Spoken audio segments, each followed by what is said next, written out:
Kim Chu binabash dahil sa ina ni Paolo Avellino. Matatandaan noong nakaraang episode ng Especially For You sa It's Showtime, ay naitanong nga itong si Kimi, kung pinapakilala na ito sa magulang kung saan ay hindi naman pinangalanan ni Vice kung sino, kaya sinagot ni Kim ng sa mga dati. Oo naman pinakilala, panoorin ang video. Pakilala ka ba sa parents? Yun! Nako!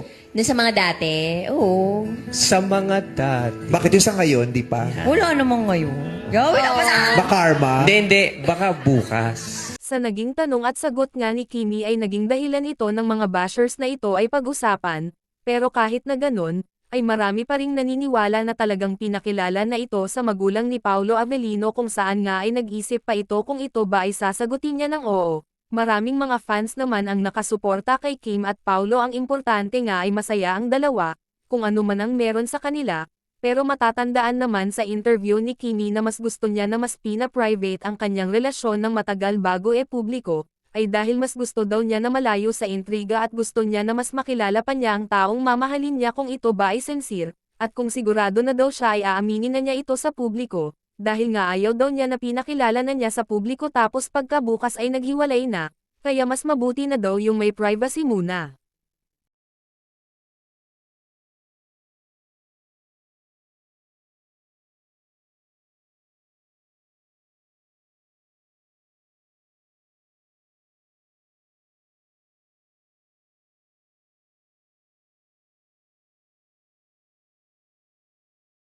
Samantala, sa episode ngayon ng It's Showtime ay naiyak itong si Kimi kung saan ay may segment ang It's Showtime na sila ay tumulong, kaya nang malaman ni Kim ang naging karanasan ng taong napili niya na mabigyan ng tulong ay naiyak ito. Thank you, Kimi, for being an angel. Angel. Oh, naiyak ka. Naiyak eh. Parang alam ko naman ang mangyayari. Pero ba't ganun?